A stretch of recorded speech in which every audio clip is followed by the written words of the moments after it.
Hello प्यारे बच्चे, आप लोग सभी कैसे हैं। उम्मीद है काफ़ी अच्छे होंगे। और जैसा कि आज स्क्रीन पे देख रहे हैं, सीरीज नंबर 2 के फिजिकल केमिस्ट्री का आ चुका है आपके सामने, है ना। सीरीज नंबर 2 पे हम लोग आज बात करेंगे और इसमें कंप्लीट फिजिकल केमिस्ट्री का कुछ जो पोर्शन है ना, जो वहाँ पे कवर अप नहीं हुआ कुछ क्वेश्चंस, उस क्वेश्चन को हम लोग यहाँ पे करेंगे।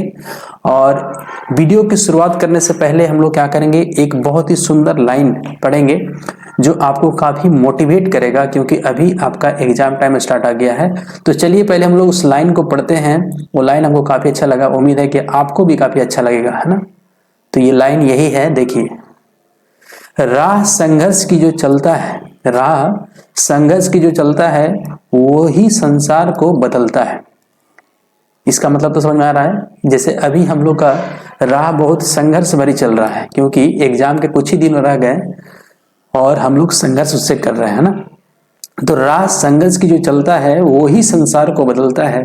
जिसने रातों से जंग जीती है, जिसने रातों से जंग जीती है। जंग जीतने का मतलब क्या है कि जैसे अभी बहुत सारे बच्चे रात रात भर बैठ के पढ़ाई कर रहे हैं, है ना। रात रात भर वो बैठ के पढ़ाई कर रहे हैं, तो वही उनके लिए भी जंग है। लेकिन अगर वो रात भर जंग कर रहे हैं, तो उन्हीं बच्चों का सुबह जो है वो सूर्य की तरह चमचमाता हुआ, है ना, उनका लाइफ हो जाएगा, है ना। तो वही चीज लिखा है, जिसने रातों से है जंग जीती, सुबह सूर्य बनकर वही चमकता है। तो बहुत ही मोटिवेशनल लाइन है ये। अभी उन सभी बच्चों के लिए डेडिकेटेड है जो अभी स्पेशली एग्जाम की प्रिपरेशन कर रहे हैं। जो भी बच्चे एग्जाम का प्रिपरेशन कर रहे हैं उसके लिए ये लाइन स्पेशली मैंने पढ़ा तो मुझको काफी अच्छा लगा, तो मैंने सोचा कि आपको भी शेयर कर दूं। तो चलिए हम लोग स्टार्ट करते हैं वीडियो को। और ये फिजिकल केमिस्ट्री का सेकंड पार्ट है और ये वीडियो काफ़ी इंपॉर्टेंट होने वाला है। क्यों इंपॉर्टेंट होने वाला है? क्योंकि इस वीडियो में मैंने बहुत सारे जो 2023 का क्वेश्चंस है ना, उसके साथ, जैसे यहाँ पे देख रहे हैं आप, सीबीएसई 2023 का क्वेश्चंस को लेकर आया हूँ मैं। इसमें हम लोग फिजिकल केमिस्ट्री के साथ कुछ इनऑर्गेनिक और ऑर्गेनिक का क्वेश्चन भी करने के लिए करेंगे, है ना। मतलब फिजिकल के साथ आपका इनऑर्गेनिक भी कुछ क्वेश्चन करेंगे ताकि बोर ना हो जाए आप, है ना। कुछ ऑर्गेनिक का बोनस, ये एक तरह का समझ लिए ऑर्गेनिक के क्वेश्चन और इनऑर्गेनिक क्वेश्चन आपके बोनस हो गए। मतलब हम लोग कुछ ना कुछ बोनस क्वेश्चन भी करके चलेंगे। जैसे ये 2023 में क्वेश्चन क्या क्या है तो देख सकते हैं आप कि उत्कृष्ट गैसों की परमाणु त्रिज्या तुलनात्मक रूप से बड़ी होती है, ऐसा क्यों होता है? तो आपको अगर पता है, क्या लगता है आपको, क्या क्यों होता है? नोबल गैसेस जो होते हैं, नोबल गैसेस मतलब कौन सा, ग्रुप 18 के, है ना, उनकी जो साइज होता है, एटॉमिक रेडियस होता है, परमाणु जो त्रिज्या होता है, वो बड़ा क्यों होता है? आपको क्या लगता है, क्या आंसर होगा? तो इसके पीछे आंसर हम लोग बोलेंगे, इसमें वांडर वाल फोर्स होता है, ठीक। और वांडर वाल फोर्स के बारे में अगर आपने पढ़ा होगा तो ये बोला जाता है कि सबसे वीकेस्ट फोर्स होता है, इसके अंदर जो होता है वीकेस्ट फोर्स होता है, सबसे ज्यादा वीकेस्ट फोर्स यही होता है। थोड़ा सा ये ज्यादा ठीक लग रहा है, इसको हम लोग थीन कर लेते हैं, पतला कर लेते हैं, ठीक। हाँ ये ठीक है। चलिए, तो परमाणु त्रिज्या बड़ी क्यों होती है? क्योंकि उसमें वांडर वाल फोर्स होता है, इतना लिख देंगे, सही हो जाएगा। उसके बाद ये तो फिजिकल केमिस्ट्री का क्वेश्चन ही है, रवादार ठोस क्या होता है इसके बारे में हम लोग पढ़ेंगे ही, है ना। Water, crystalline solid, give example. बिंदु दोष से क्या समझते हैं ये भी हम लोग पढ़ेंगे, है ना। फिजिकल केमिस्ट्री का पार्ट है, इसको तो हम लोग अच्छे ढंग से पढ़ेंगे। देखिए 4 नंबर क्वेश्चन क्या है कि बेंजीन की अभिक्रिया एथाइल ब्रोमाइड से निर्जल AlCl3 होगा यहाँ पे की उपस्थिति में कराने पर क्या बनता है, इसका समीकरण लिखना है। तो ये काफी इंपॉर्टेंट है और हमको लगता है ये क्वेश्चन सीबीएसई में 2021 या 22 में आया हुआ था, है ना। ये कौन सा अभिक्रिया है? तो आपको बहुत इंपॉर्टेंट रिएक्शन है ना। अगर आप इसको बता सकते हैं तो बताइएगा कमेंट बॉक्स में, नहीं होगा तो मैं खुद बता दूंगा थोड़ी देर में, है ना। चलिए, इसका रिएक्शन अगर लिखना चाहेंगे तो कैसे लिखेंगे? तो बेंजीन का फॉर्मूला आपको पता है, C6H6 होता है। इस तरह से हम लोग बेंजीन बनाते हैं, ये रेजोनेंस को दिखाता है। इसका रिएक्शन किसके साथ हो रहा है? इथाइल ब्रोमाइड के साथ। किसके प्रेजेंस में हो रहा है? तो AlCl3, AlCl3 एनहाइड्रस, है ना, निर्जल, निर्जल मतलब एनहाइड्रस मतलब सूखा हुआ, निर्जल माने इसमें वाटर के मॉलिक्यूल्स नहीं है, एकदम सूखा हुआ है। तो इसका काम क्या होता है आपको पता है? इसका काम होता है इस Br को निकालना, क्योंकि ये किस तरह का स्पीसीज होते हैं? तो ये आपका इलेक्ट्रॉन डिफिशिएंट स्पीसीज होते हैं, इलेक्ट्रॉन की कमी होती है। कैसे कमी होती है? तो जैसे जब AlCl3 का जब आप स्ट्रक्चर बनाइएगा तो इस तरह से बनेगा, देखिए ध्यान से। इसका ऑक्टेट पूरा हो रहा है क्या? नहीं हो रहा है ना? तो नहीं हो रहा है तो क्या करेगा, ये Br इसके साथ आएगा बॉन्ड बनाने के लिए। ये जब आएगा तो इसका इलेक्ट्रॉन लेके आएगा, जैसे यहाँ पे C6H5 में C6H5Br के साथ यहाँ पे जो कार्बन के साथ ब्रोमीन का बॉन्ड है वो बॉन्ड लेके आएगा, क्योंकि हम लोग को पता है ये कैसा स्पीसीज होता है कि इलेक्ट्रोनेगेटिव एलिमेंट होता है। ये जब भी कहीं से भी जनरली निकलता है तो क्या करता है, अपना इलेक्ट्रॉन तो लेके जाता ही है, जिसके साथ जुड़ा होता है उसके इलेक्ट्रॉन को भी लेके चला जाता है। मतलब थोड़ा सा लालची किस्म का आदमी है ना। तो खैर ये जब जाएगा तो यहाँ पे क्या बनेगा, तो यहाँ पे पॉजिटिव चार्ज हो जाता है ना। तो ये कुछ याद आया कौन सा रिएक्शन होगा? चलिए बता ही देते हैं। फ्रीडल क्राफ्ट एल्काइलेशन रिएक्शन पढ़े आप लोग? तो वही रिएक्शन है, फ्रीडल क्राफ्ट एल्काइलेशन अभिक्रिया है। तो क्या बन जाएगा यहाँ पे, तो बेंजीन के ऊपर में क्या लगता है यहाँ पे एल्काइल ग्रुप का अटैचमेंट हो जाता है। तो ये फ्रीडल क्राफ्ट अभिक्रिया कौन सा अभिक्रिया है? फ्रीडल क्राफ्ट अभिक्रिया, जो विशेषकर दो तरह का होता है ना, एक एल्काइलेशन और एक एसाइलेशन।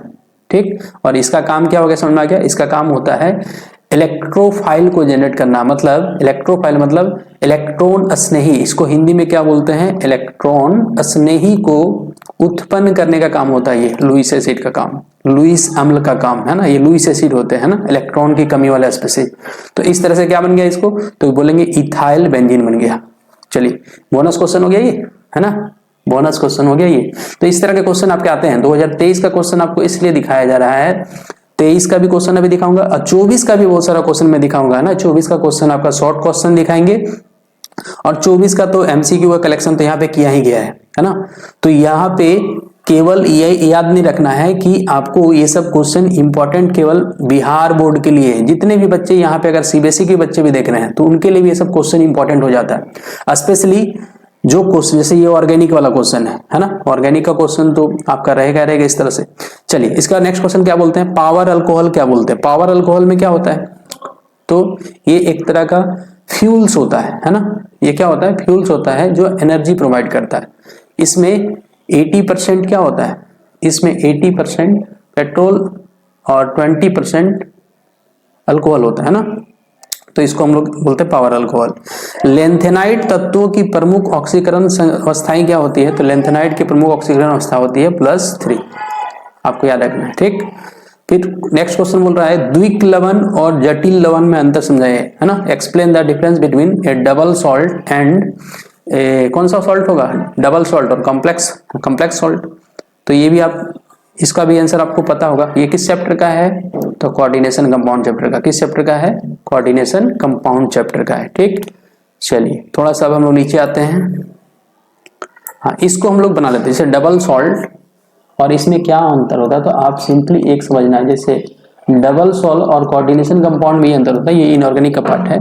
इसमें क्या होता है, इसके कंपोनेंट को जब हम लोग वाटर में डिजोल्व करते हैं, जब वाटर में डिजोल्व करते हैं तो ये कंप्लीटली टूट जाता है, माने पूर्ण रूप से अपने आयनों में टूट जाते हैं, अपने तत्वों में टूट जाते हैं। लेकिन कोऑर्डिनेशन जो कंपाउंड होते हैं या जटिल जो कंपाउंड होते हैं, जटिल जो लवण होते हैं, ये पूर्ण रूप से नहीं टूटते हैं, ये पूर्ण रूप से नहीं टूटते, पूर्ण रूप से नहीं टूटते हैं ना।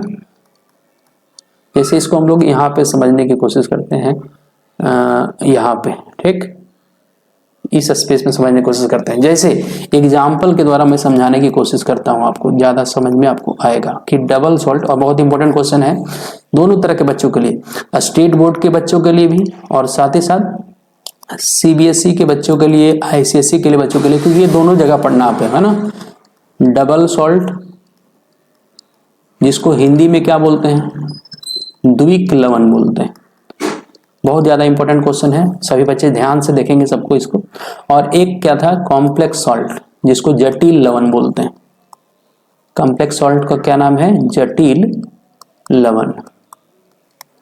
तो कॉम्प्लेक्स सॉल्ट और डबल सॉल्ट में क्या अंतर होता है, तो डबल सॉल्ट बनता कैसे, जैसे इसका एग्जाम्पल से मैं समझाने की कोशिश करता हूं। जैसे मोर सॉल्ट आपने सुना होगा, मोर सॉल्ट नहीं सुना होगा तो ये तो जरूर सुना होगा आपने, कौन सा, पोटास एलम, जिसको फिटकरी बोलते हैं हम लोग, फिटकरी तो सबको ही सुने हैं, है ना। फिटकरी, फिटकरी तो आप लोग सारे बच्चे जानते होंगे।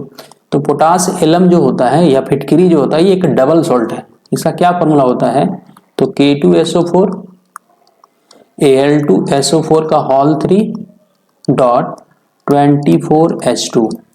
तो मैं क्या बता रहा था, मैं ये बता रहा था कि मैं जब ये इस सॉल्ट को जब हम लोग पानी में डिजोल्व करते हैं, इसको जब हम लोग पानी में डाल देंगे, है ना, तो पानी में डालने पे यहाँ पे सारे तरह के आयन का टेस्ट देगा, मतलब पोटासियम का भी टेस्ट देगा, है ना, सल्फेट का भी टेस्ट देगा, एल्युमिनियम का भी टेस्ट देगा, है ना। टेस्ट देने का मतलब क्या है कि जैसे हम लोग अलग अलग सॉल्ट का टेस्ट करते हैं, है ना, तो अगर हम लोग उस सॉल्ट का टेस्ट करेंगे तो इसमें ये चीज हमको मिल जाएगा, पोटासियम का कंपोनेंट मिल जाएगा, एल्युमिनियम का कंपोनेंट मिल जाएगा, सल्फेट तो है ही, है ना। तो इस तरह से होता है डबल सॉल्ट, समझ में आ रहा बात। लेकिन अगर कॉम्प्लेक्स सॉल्ट को हम लोग डालते हैं, जैसे मान लीजिए ये K4FeCN6, तो इसको जब हम लोग पानी में डिजोल्व करेंगे तो ये केवल दो तरह का पार्ट में टूटता है ना, ये इस तरह से 4K प्लस, यहाँ पे FeCN6 4 माइनस इस पे हो जाएगा। तो यहाँ पे केवल दो कंपोनेंट बने, ये सारे आयनों में नहीं टूटा। तो ये आप एक बेसिक डिफरेंस याद रख सकते हैं। यहाँ पे आपको केवल पोटासियम का टेस्ट मिलेगा, आयरन का अगर टेस्ट करने आप जाएं तो आयरन का टेस्ट यहाँ पे नहीं मिलता है। तो इस तरह के सॉल्ट को क्या बोलते हैं हम लोग, कॉम्प्लेक्स सॉल्ट, है ना। इसको बोलते हैं हम लोग, एक चीज याद रखना, इसको बोलते हैं काउंटर आयन और इसको बोलते हैं हम लोग कोऑर्डिनेशन एंटिटी, कोऑर्डिनेशन एंटिटी, ठीक। तो इसका एक स्पेशल वीडियो इनऑर्गेनिक का तो हम लोग बनाए हैं, उसमें भी यहाँ पे मैंने डिस्कस किया है, तो वो वीडियो भी आप जाके देख सकते हैं। चलिए, तो ये आपका 2023 का लगभग सारा क्वेश्चंस मैंने क्लियर कर दिया, बोनस क्वेश्चन है ना, सारा क्वेश्चन नहीं, बोनस क्वेश्चन मैंने क्लियर कर दिया। देखिए 2024 का क्वेश्चन आपका ना सेट डी का अगर बात करें, हम लोग शॉर्ट क्वेश्चन यहाँ पे बात कर रहे हैं, तो सेट डी वाला जो क्वेश्चन है, सेट लगभग सारे का चेंज रहता है, तो चेंज रहता है तो ज्यादा क्वेश्चंस चेंजेज नहीं रहते हैं, कुछ कुछ क्वेश्चन चेंज रहते हैं, तो मतलब मैक्सिमम क्वेश्चन आपको यहाँ पे मिल जाएगा। Give one example of each of the following, synthetic polymer और कंडेंसेशन पॉलीमर है इसका एग्जाम्पल, है ना। सिंथेटिक पॉलीमर का एग्जाम्पल एक पूछ रहा है और कंडेंसेशन पॉलीमर का एग्जाम्पल पूछ रहा है। तो सिंथेटिक पॉलीमर का सबसे अच्छा एग्जाम्पल क्या बोलेंगे हम लोग, तो जैसे सिंथेटिक, है ना, पॉलीथीन नाम तो सुना ही होगा, है ना, पॉलीथीन, टेरिलीन, डेक्रोन, ये सब सारा कैसा है, ये सब सारा सिंथेटिक पॉलीमर होता है।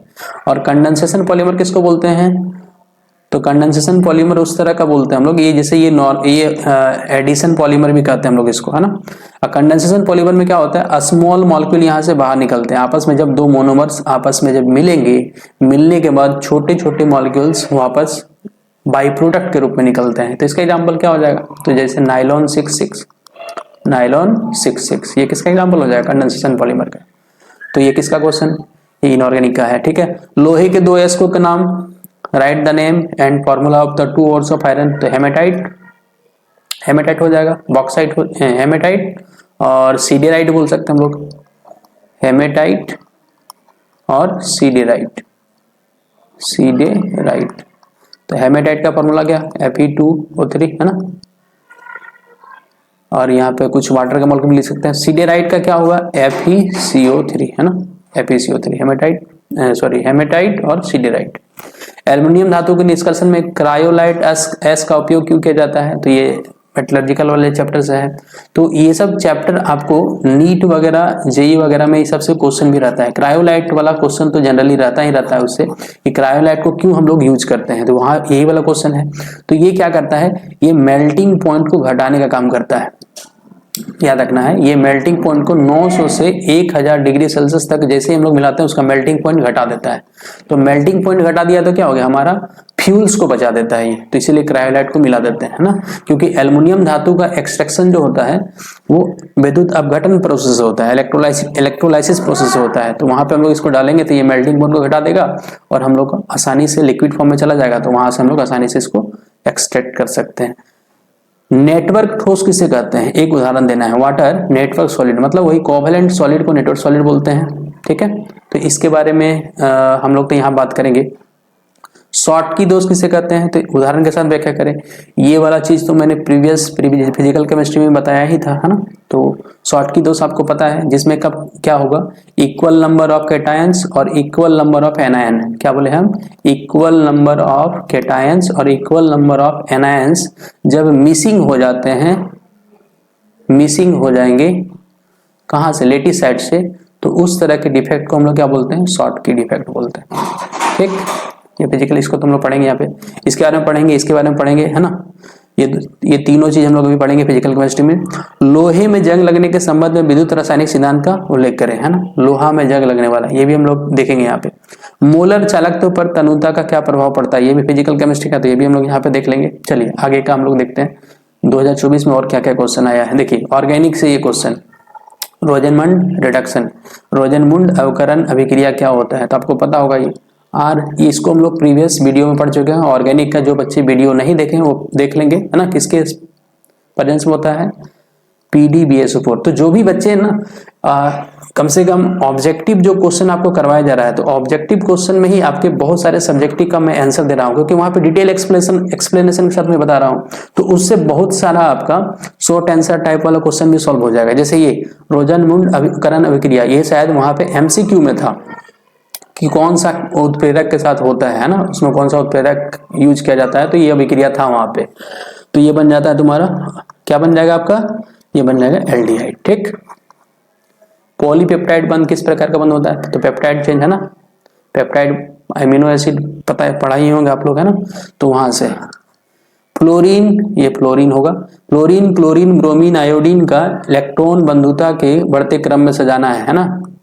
Increasing order of electron affinity, तो इलेक्ट्रॉन एफिनिटी किसका होता है, इलेक्ट्रॉन एफिनिटी किसका होता है, हम लोग पढ़े हैं।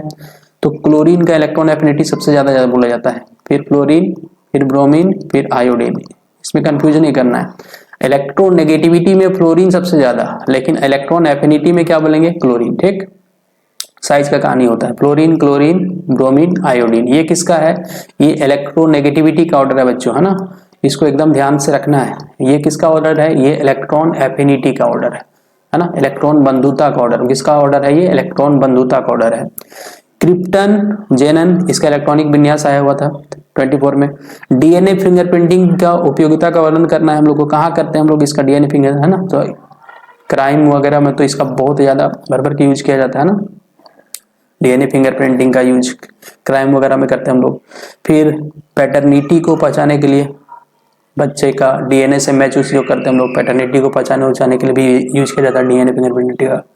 तो चलिए इसके बाद देखिए, है ना, ये मैंने क्वेश्चन डायरेक्ट यहीं पे लिख दिया है, इसका बनाया नहीं। देखिए यहाँ पे ये भौतिक अधिशोषण और रासायनिक अधिशोषण में मुख्य अंतर क्या है, बहुत ही इंपॉर्टेंट क्वेश्चन है। स्पेशली बिहार बोर्ड के बच्चों के लिए तो बहुत ज्यादा इंपॉर्टेंट होता है, और इससे क्वेश्चन रहता ही रहता है ना। भौतिक अधिशोषण, रासायनिक अधिशोषण, इसका एक सरफेस केमिस्ट्री का अलग से मैंने बनाया भी है, वहां पे भी आप जाके देख सकते हैं। ऐसे इसमें क्या होता है बता देता हूँ मैं थोड़ा सा ब्रीफ करके। इसमें वान डेर वाल फोर्स होता है, इसमें केमिकल बॉन्ड होता है ना।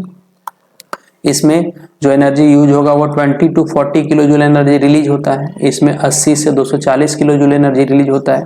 ये यूनिमॉलिक्यूलर होता है, ये मल्टीमॉलिक्यूलर होता है, मतलब एक लेयर का होता है, ये बहुपर्तीय होता है ना। इसमें कौन सा बल होता है, वान डेर वाल बल होता है। इसमें कौन सा रासायनिक बंधन होता है, रासायनिक बंधन मजबूत बंधन होता है, तो 80 से 240 किलो जूल। बस इतना लिख देना है, 2 नंबर क्वेश्चन काफी है। और भी बहुत सारे डिफरेंसेस मैंने बताया है, उसको आप जाके प्लेलिस्ट में सरफेस केमिस्ट्री मारिएगा तो मिल जाएगा। ब्राउनियन गति क्या होता है ना। जिग-जैग मूवमेंट को हम लोग क्या बोलते हैं, जिग-जैग पाथ में अगर मॉलिक्यूल्स मूव कर रहे हैं, रोटेट कर रहे हैं, तो उसको कौन सा बोलेंगे हम लोग, ब्राउनियन मूवमेंट बोलते हैं। कार्बिल एमीन अभिक्रिया क्या होता है, तो कार्बिल एमीन अभिक्रिया क्या होता है, तो ये आइसोसाइनाइड को बनाने का एक प्रक्रिया होता है। इसको हॉफमैन आइसोसाइनाइड मेथड भी बोलते हैं हम लोग, जिसमें क्लोरोफॉर्म वगैरह, है ना, ये रिएक्शन होता है। RnH2 plus CHCl3 plus KOH के साथ जब रिएक्शन करता है तो ये RCN बनाता है। इसी को कार्बाइलामाइन रिएक्शन बोलते हैं हम लोग। निम्नलिखित यौगिक का इफेक्ट निम्नलिखित, ये सब सारा क्वेश्चन जो है ना ऑर्गेनिक वाला आपका बोनस क्वेश्चन है और इंपॉर्टेंट है। देखिए 2024 में ये क्वेश्चन आया हुआ है ना। नेमिंग रिएक्शन से क्वेश्चन आपका रहेगा ही रहेगा, तो आपको पढ़ के जाना है नेमिंग रिएक्शन। नेमिंग रिएक्शन का देखता हूँ, नहीं तो मैं कोशिश करूंगा कि सारा नेमिंग रिएक्शन इंपॉर्टेंट वाला एक जगह आपको कलेक्ट करके दे दूं। अगर आप लोग को चाहिए होगा तो आप लोग कमेंट बॉक्स में बताइएगा, अदरवाइज यूट्यूब पे बहुत भरे पड़े हैं ना। चलिए, निम्नलिखित यौगिकों के आयुर्वेदिक नाम लिखे हैं। तो आयुर्वेदिक नाम लिखना आप लोग सीखे होंगे, कैसे लिखते हैं हम लोग। तो जैसे ये फंक्शनल ग्रुप दिख रहा है ना, ये 1 2 3 है ना, तो क्या नाम हो जाएगा इसका बोलिए। तो यहाँ पे 2 डाई मिथाइल, 2 डाई मिथाइल क्या हो जाएगा, 3 कार्बन के लिए प्रोप, और सब जगह सिंगल बॉन्ड है तो एन, और ऑल कहाँ लगा 1 पे, तो इस तरह से 2 डाई मिथाइल प्रोपेन 1 ऑल। इसका नाम लिखना है तो कैसे लिखेंगे, यहाँ से काउंटिंग कर दें 1 2 3 4, 1 2 3 4, ठीक, कोई दिक्कत नहीं। इधर से काउंटिंग करेंगे हम लोग, क्योंकि ये 1 पोजीशन पे आ रहा है, इधर 2 पोजीशन पे आ रहा है, तो जिधर से फंक्शनल ग्रुप नजदीक होता है उधर से हम लोग करते हैं। तो क्या नाम हो जाएगा इसका बोलिए। 4 कार्बन के लिए क्या लिखते हैं हम लोग, ब्यूट, क्या लिखते हैं, ब्यूट। सब जगह सिंगल बॉन्ड है तो AN, और कहाँ कहाँ पे है, 2 जगह पे है ना ऑल, तो क्या कहाँ कहाँ पे 1 पे और 3 पे, तो ब्यूटेन 1 3 डाई ऑल। तो चलिए ये बोनस क्वेश्चन भी क्लियर हो गया। और 2 क्वेश्चन होगा इसमें, देख लेते हम लोग। हाँ, ये क्वेश्चन, संक्रमण तत्व जटिल यौगिक का निर्माण क्यों करते हैं, बहुत अच्छा क्वेश्चन, बहुत बार पूछा गया है, सीबीएसई एग्जाम में भी इसका बहुत सारा क्वेश्चन आता है, और ये क्वेश्चन भी आया हुआ है ना। संक्रमण तत्व जटिल यौगिक का निर्माण क्यों करते हैं। तो क्वेश्चन जो आप याद रखना है, क्वेश्चन का जो लेवल होता है थोड़ा सा ऊपर नीचे होता है, ज्यादा का डिफरेंस नहीं होता। सीबीएसई वगैरह में, आईसीएसई वगैरह में, या स्टेट बोर्ड में ज्यादा का डिफरेंस नहीं हो। क्वेश्चन आपको सब घुमा फिरा के यही सब देता है ना। ये मैं अपने अनुभव, 15 साल का अनुभव से बता रहा हूँ। मैंने सीबीएसई के बच्चों को भी पढ़ाया है और स्टेट बोर्ड के बच्चों को पढ़ाया, तो मैंने देखा है कि क्वेश्चन में ज्यादा डिफरेंस नहीं होता, थोड़ा सा लेवल ऊपर नीचे रहता है। क्वेश्चन आपको इसी तरह का मिलेगा सब जगह, और जो यहाँ इंपॉर्टेंट है वहां भी इंपॉर्टेंट होगा सीबीएसई के बच्चों के लिए। तो हो सकता है कि ये क्वेश्चन स्टेट बोर्ड में बिहार में पूछा है, तो हो सकता है इस पर सीबीएसई में आ जाए, हो सकता है इसी क्वेश्चन को रिपीट भी करता है कभी कभी, है ना। तो संक्रमण तत्व जटिल यौगिक का निर्माण क्यों करते हैं, तो उसके पीछे रीजन हम लोग बोलेंगे कि जो संक्रमण तत्व होते हैं वो वेरिएबल, मतलब बहुत सारे डिफरेंट टाइप्स के ऑक्सीडेशन नंबर को रिप्रेजेंट करते हैं, वेरिएबल ऑक्सीडेशन नंबर शो करते हैं, प्रदर्शित करते हैं। और वेरिएबल ऑक्सीडेशन स्टेट क्यों शो करते हैं, तो उसके पीछे भी क्वेश्चन आता है, तो वो बोलेंगे हम लोग N-1 जो डी सेल है और NS जो सेल है, ये दोनों का जो एनर्जी लेवल का डिफरेंस होता है बहुत कम का होता है। जैसे इसको ऐसे समझना है ना, वेरिएबल ऑक्सीडेशन स्टेट को कैसे समझेंगे, इस तरह समझ लेते हैं हम लोग। देखिए, जैसे शहर में जो घर बने होते हैं किस तरह से बने होते हैं, एक घर यहाँ, दूसरा घर यहाँ, तीसरा घर यहाँ, है ना, इस तरह से।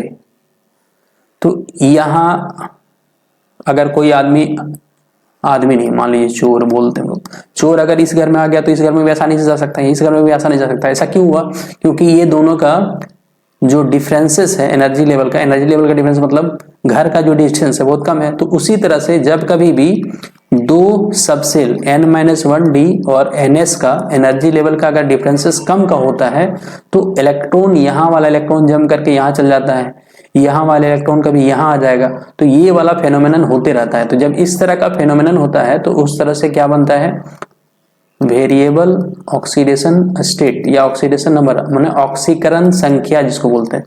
तो बहुत सारे ऑक्सीकरण संख्या वो दिखाते हैं। जैसे आपको पता होगा, जैसे कि अगर मैं बात करूं तो मैग्नीज +2 +3 +4 +5 +6 +7, इस तरह से इतने सारे ऑक्सीडेशन स्टेट को शो करता है ना मैग्नीज, है ना।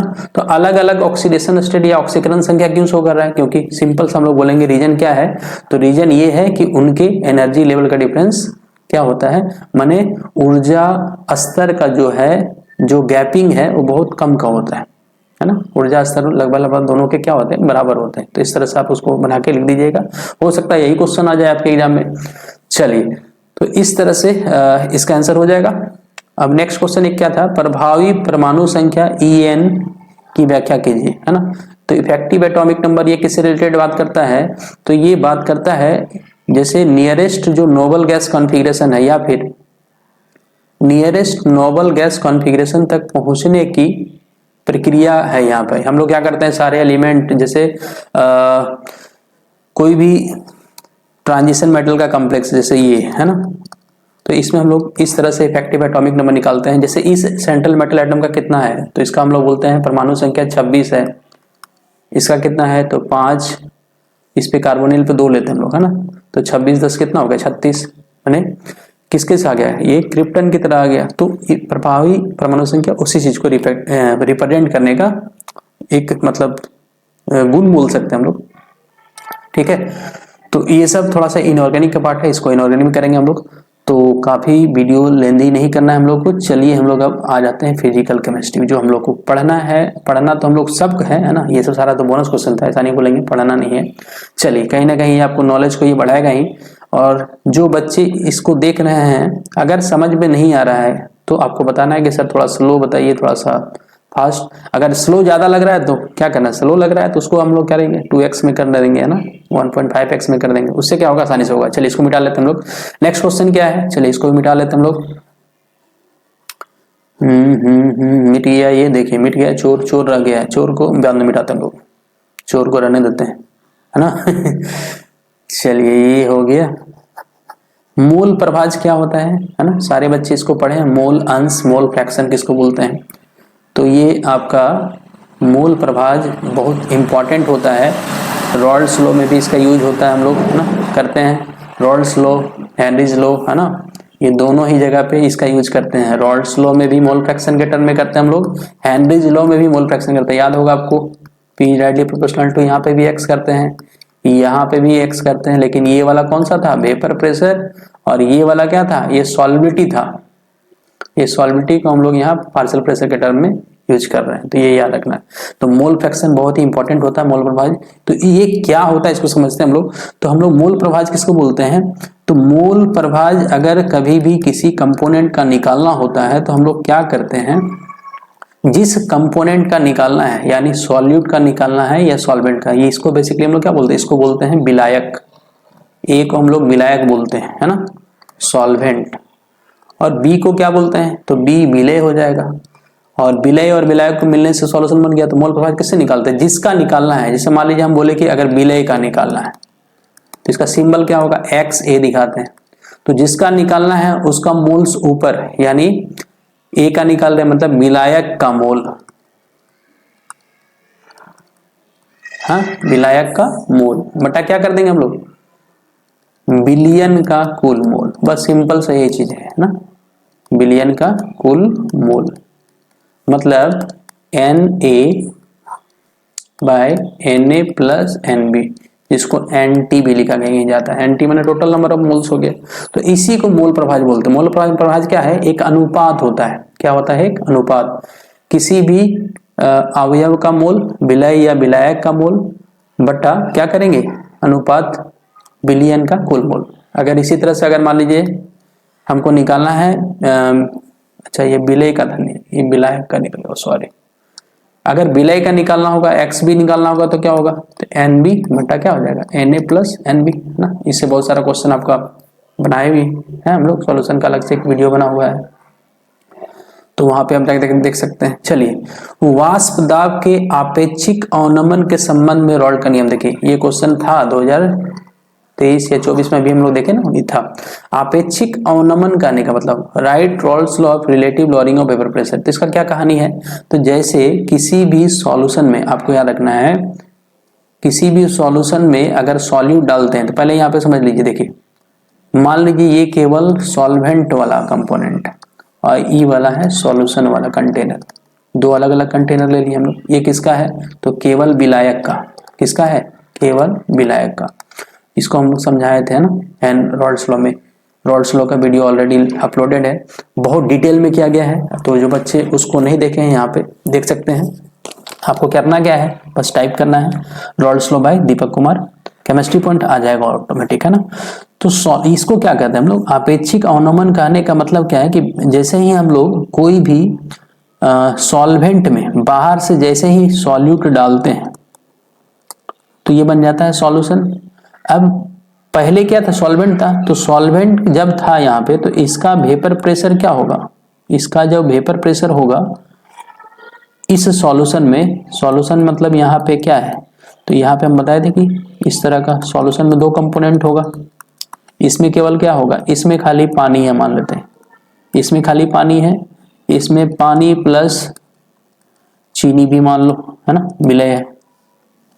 तो पानी और चीनी जब मिल गया तो शरबत बन गया शरबत नहीं बनाना हम लोग को, पानी प्लस चीनी जब मिल गया तो यहाँ पे क्या होगा, इसका वेपर प्रेशर घट जाता है ना, इसका वेपर प्रेशर घट जाता है। यहाँ पे पानी जब था तो इस केस में इसका वेपर प्रेशर ज्यादा था, यहाँ पे वेपर प्रेशर घट गया, तो वही बोल रहा है अवनमन का मतलब घटना, अवनमन का मतलब घटना, तो वेपर प्रेशर घटना।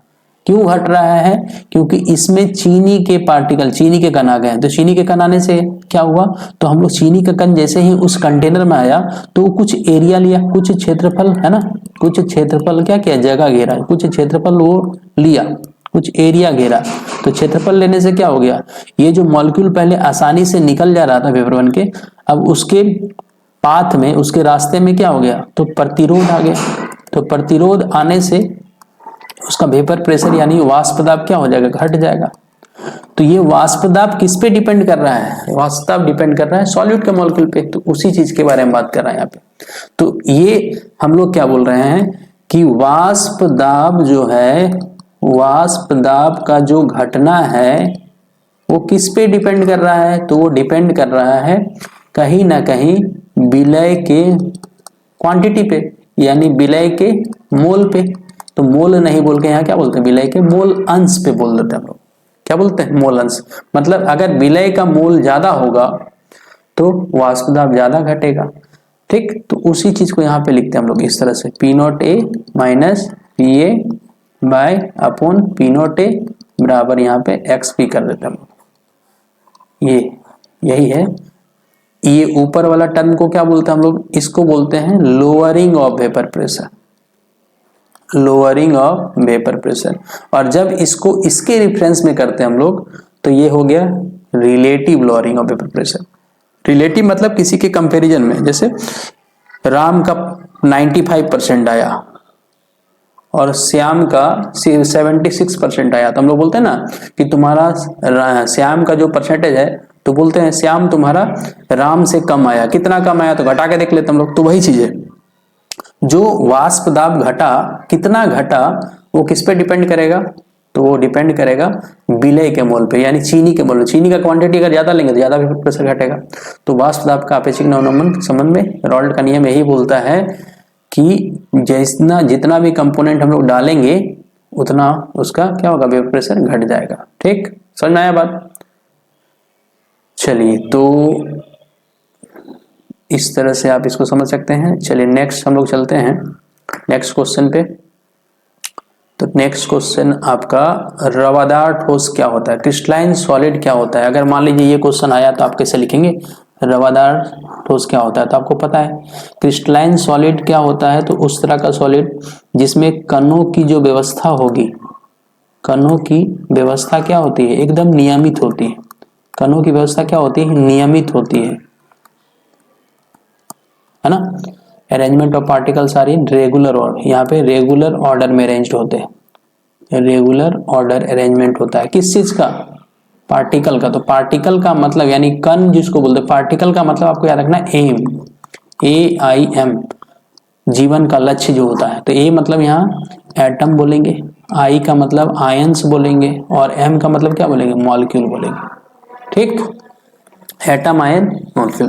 तो क्रिस्टलाइन सॉलिड में क्या होता है, कणों की व्यवस्था नियमित होती है। दूसरा पॉइंट अगर आप बोले तो क्या बोल सकते हैं, तो ये लॉन्ग रेंज ऑर्डर होते हैं, लॉन्ग रेंज ऑर्डर में होता है ना, यानी दीर्घ परासी व्यवस्था होता है। इसको हिंदी में अगर बोलेंगे तो दीर्घ परासी व्यवस्था होता है। क्यों ऐसा होता है, क्योंकि हम लोग बोलते हैं इनके जो कण होते हैं ये एक अच्छे बच्चे की तरह रेगुलर ऑर्डर में अरेंज्ड रहते हैं, इस तरह से, है ना, इस तरह से अरेंज्ड रहते हैं। ये कौन सा सॉलिड है, तो इसको बोलेंगे हम लोग रवादार ठोस या क्रिस्टलाइन सॉलिड, है ना। क्यों, क्योंकि यहाँ पे इनके पार्टिकल एक नियमित क्रम में अरेंज्ड हैं, इसीलिए लॉन्ग रेंज ऑर्डर, यानी लंबी रेस का घोड़ा इसको बोल सकते हैं हम लोग। लेकिन इसी की तरह एक ठोस होता है जिसका नाम क्या होता है, एमोर्फस सॉलिड, जिसको झूठा सॉलिड बोलते हैं। एमोर्फस का नाम यहाँ पे स्यूडो सॉलिड भी बोलते हैं, याद रखना है। या फिर इसको ही हम लोग सुपर कूल्ड लिक्विड बोलते हैं। क्या बोलते हैं, सुपर कूल्ड लिक्विड, यानी अति शीतित द्रव भी बोला जाता है। क्या बोला जाता है, अतिशीतित द्रव। ठीक, याद रहेगा कि नहीं रहेगा? याद रहेगा। चलिए, इसके बाद अगर हम लोग बात करें तो यहाँ पे क्या होगा, लॉन्ग रेंज ऑर्डर के साथ यहाँ पे हम लोग बोलते हैं इसका शार्प मेल्टिंग पॉइंट होता है। शार्प मेल्टिंग पॉइंट होता है। क्या होता है? शार्प मेल्टिंग पॉइंट होता है ना। चौथा पॉइंट अगर बोले तो इसमें एक गुण होता है शार्प मेल्टिंग पॉइंट, मतलब इसका एक निश्चित बोल सकते हैं, निश्चित ताप पर ये पिघलते हैं। ठीक, निश्चित ताप पर पिघलते हैं। चौथा पॉइंट अगर बोले हम लोग, चौथा पॉइंट क्या बोल सकते हैं? चौथा पॉइंट ये बोलते हैं कि इनका ये एन आइसोट्रॉपिक नेचर का होता है। कौन सा नेचर का होता है? एन आइसोट्रॉपिक नेचर का। ये भी क्वेश्चन एग्जाम पूछा जाता है, एन आइसोट्रॉपिक क्या होता है? तो इसको बोलते हैं हम लोग विषम देशिक। क्या बोलते हैं? विषम देशिक प्रकृति। ठीक, विषम देशिक प्रकृति किसको बोलते हैं? तो जब किसी भी ठोस का, है ना, जब किसी ठोस का गुण जो है भिन्न भिन्न दिशाओं में भिन्न भिन्न होता है, भिन्न भिन्न दिशाओं में अगर भिन्न भिन्न होता है तो उसको क्या बोलते हैं? एनाइसोट्रॉपिक बोलते हैं। ठीक, तो इस तरह इतना पॉइंट काफी है। चलिए, इसके बाद हम लोग क्या करते हैं, बिंदु दोष से आप क्या समझते हैं? बिंदु दोष मतलब क्या है? Point defect. पॉइंट डिफेक्ट में क्या होता है कि एटम का इस तरह से रेगुलर ऑर्डर में अरेंज रहेगा, लेकिन इसमें एक दो एटम क्या हो गया? मिस हो गया।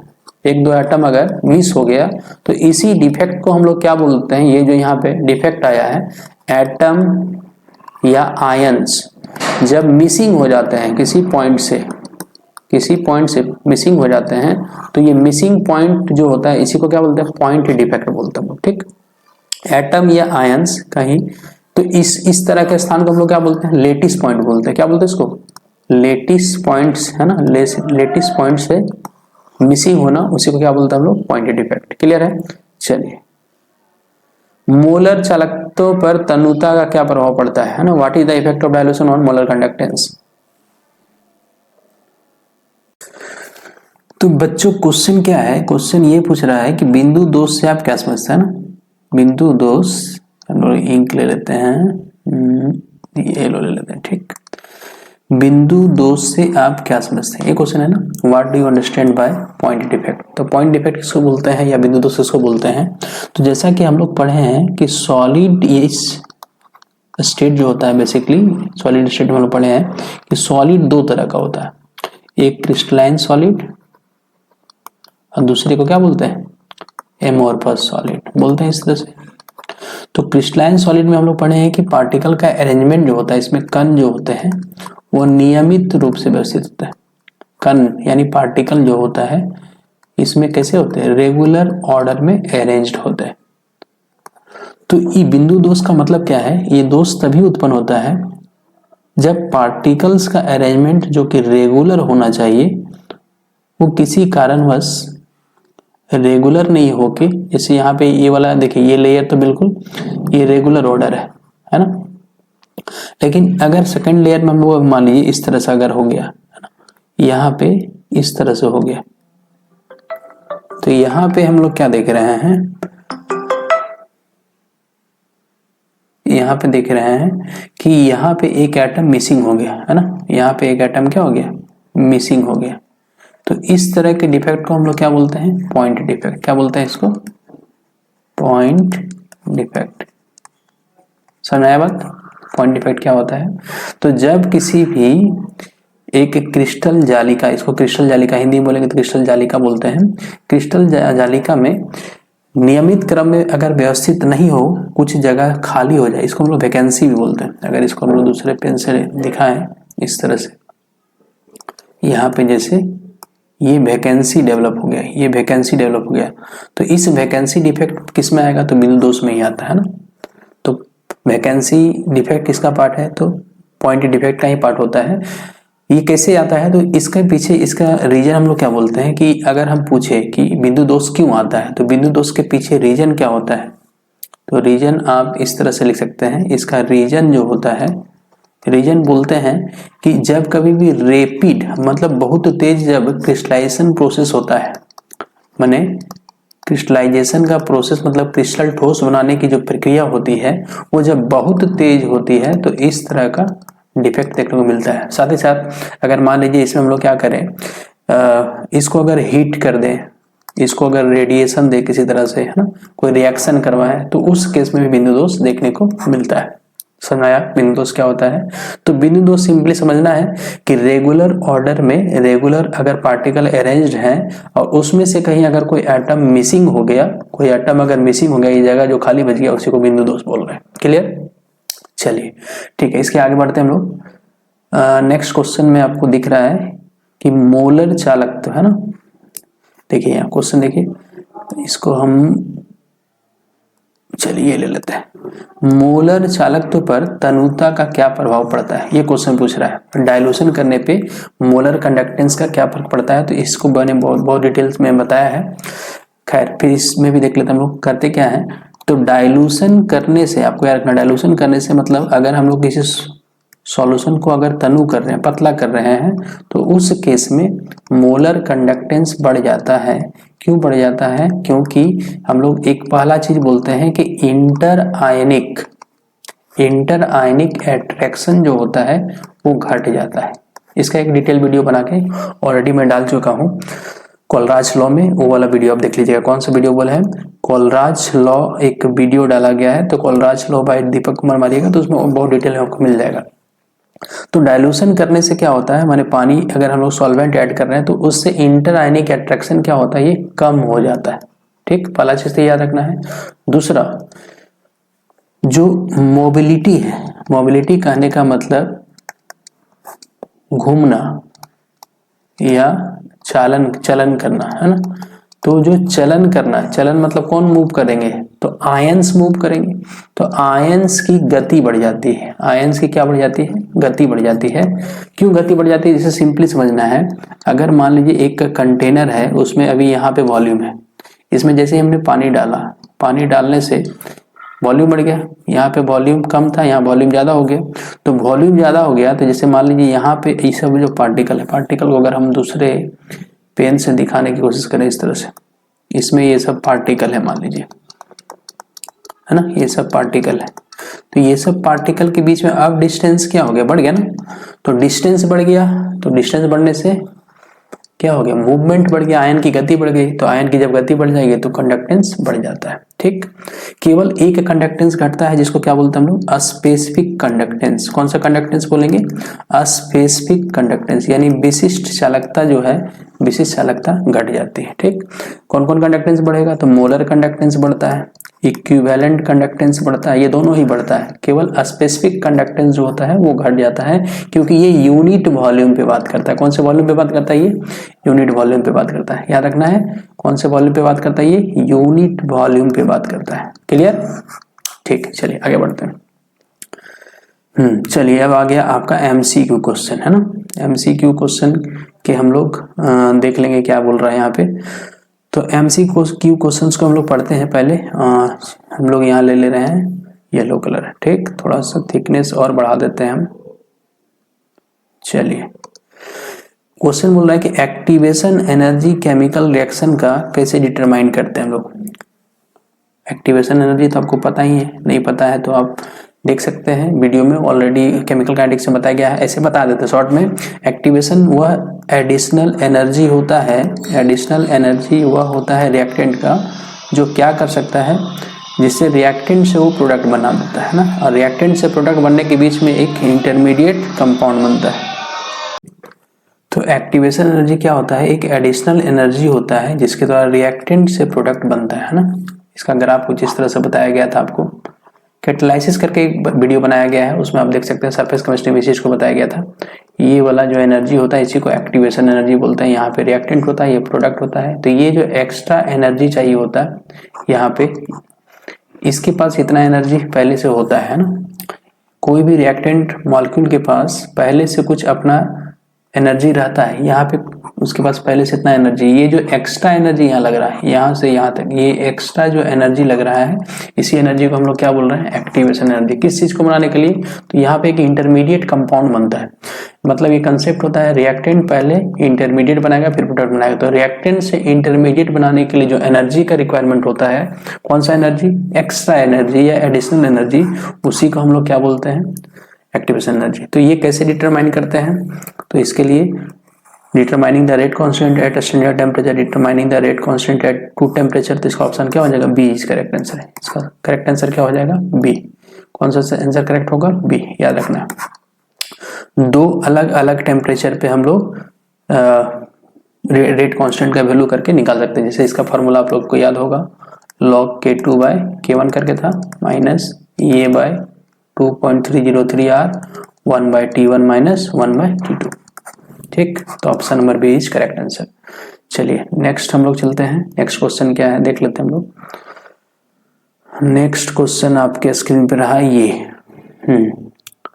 कि on dissolving sugar in water at room temperature solution feel cool to touch, under which of the following cases dissolution of sugar will be most rapid। इसका मतलब क्या है, इसको हिंदी में भी हम लोग देख लेते हैं। क्वेश्चन क्या बोल रहा है, कमरे के तापमान पर पानी में चीनी घोलने पर विलयन छूने में ठंडा लगता है, ठीक है। निम्नलिखित में से किस स्थिति में चीनी का विघटन सबसे तीव्र होगा? मैंने चीनी को हमको तोड़ना है, चीनी का विघटन करना है, तोड़ना है, तो ये किस केस में होगा चीनी का विघटन? तो ठंडे पानी में चीनी के क्रिस्टल के साथ, गर्म पानी में चीनी के क्रिस्टल के साथ, ठंडे पानी में पाउडर चीनी के साथ, गर्म पानी में पाउडर चीनी के साथ। क्या आंसर होगा? तो ये क्वेश्चन का आंसर मैं आप पर छोड़ता हूं, है ना। ये आसान क्वेश्चन है, इसको आप करके कमेंट बॉक्स में हमको रिप्लाई कीजिएगा। चलिए किस केस में होगा? आसान सा क्वेश्चन। चलिए नेक्स्ट क्वेश्चन हम देख लेते हैं कि at equilibrium the rate of dissolution of A solid solute in A volatile liquid solvent is, है ना। मतलब कि संतुलन पर वाष्पशील द्रव विलायक में ठोस विलय के विघटन की दर किसके बराबर होता है ना। तो ये तो 11th में भी हम लोग पढ़े हैं, इक्विलिब्रियम चैप्टर में बताया गया था, है ना, कि वाष्पशील द्रव विलायक में ठोस विलय के विघटन की दर किसके बराबर होता है? तो क्रिस्टलीकरण की दर के बराबर होता है, ठीक, equal to rate of crystallization. Option number क्या हो जाएगा? साम्य अवस्था में हमेशा याद रखना है बराबर होता है, rate of forward reaction is equal to rate of backward reaction, है ना। तो कोई भी अगर हम लोग सॉलिड को डिजोल्व करते हैं तो उसको क्या बोलते हैं? डिजोल्यूशन बोलते हैं। उस अभिक्रिया, उस प्रोसेस को क्या बोलते हैं? डिजोल्यूशन। तो rate of dissolution equal to rate of crystallization होता है ना। तो वही चीज यहाँ लिखा है, क्रिस्टलीकरण की दर के बराबर होती है, ठीक। चलिए नेक्स्ट क्वेश्चन पे चलते हैं हम लोग।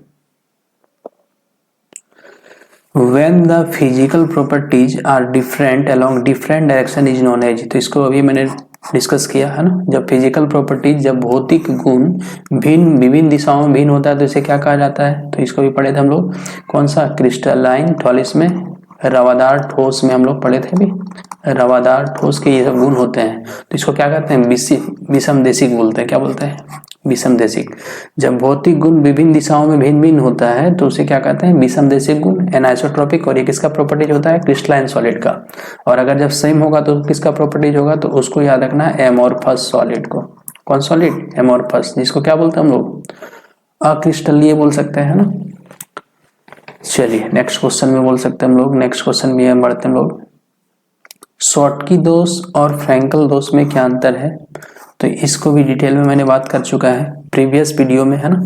फिजिकल केमिस्ट्री पार्ट 1 में इसको डिटेल में मैंने बात किया है। तो जो बच्चे उस वीडियो को नहीं देखे उस वीडियो पे जाकर देख सकते हैं। इसे थोड़ा सा मैं बता देता हूँ। इसमें क्या होता है, equal number of cation and anion missing होगा। कैटायन और एनायन दोनों इक्वल नंबर में मिसिंग होते हैं, गायब होते हैं। यहाँ पे कहाँ से गायब होते हैं? क्रिस्टल जालिका से। कहाँ से गायब होते हैं? क्रिस्टल जालिका से गायब होते हैं।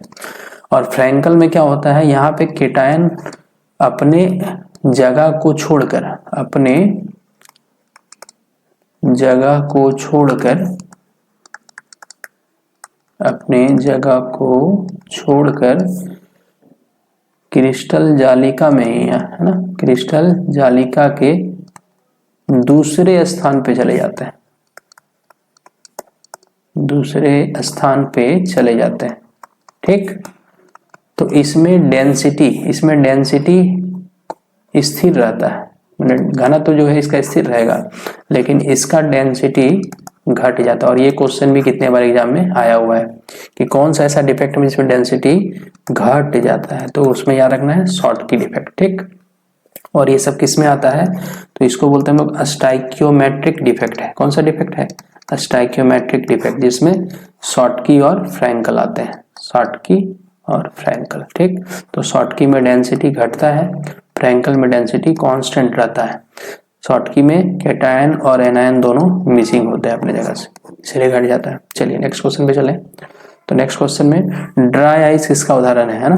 तो ये बहुत सारे बच्चे को कंफ्यूजन होता है ये क्वेश्चन में, है ना। Dry ice is the example of, तो किसका एग्जांपल हो जाएगा ये, मॉलिक्यूलर सॉलिड का। आइस, ड्राई आइस इसको बोलते हैं, तो याद रखना है सॉलिड कार्बन डाइऑक्साइड को बोलते हैं। और बहुत सारा बच्चा कार्बन को देख करके कोवेलेंट सॉलिड यानी सहसंयोजक ठोस में चले जाते हैं, लेकिन ये अब याद रखना ये किसका एग्जांपल है, मॉलिक्यूलर का। चलिए नेक्स्ट क्वेश्चन पे। ये है बनाने वाला क्वेश्चन। इथेनॉल में 0.15 मोलर 250 ml बिलियन तैयार करने के लिए आवश्यक बेंजोइक एसिड की मात्रा की गणना कीजिए, है ना। ये क्वेश्चन है सॉल्यूशन बिलियन चैप्टर का। Calculate the amount of benzoic acid required for preparing 250 ml of 0.15 molar solution in ethanol. तो ये तो बनाना पड़ेगा, मैथमेटिकल चीज है। तो जैसे मोलरिटी दिया हुआ है, मोलरिटी का फॉर्मूला हम लोग पढ़े थे, याद है, NB by volume in litre पढ़े थे सब। एंड NB क्या होता है, WB by MB। Volume ml में कितना दिया है, 250, तो वॉल्यूम ml में ऊपर कितना करेंगे, 1000 कर देते हैं हम लोग, ठीक। तो यहाँ पे कौन सा amount of benzoic acid required for करेंगे, इथेनॉल। इथेनॉल क्या हो गया, सॉल्वेंट हो गया। यहाँ पे इथेनॉल सॉल्वेंट है, ठीक।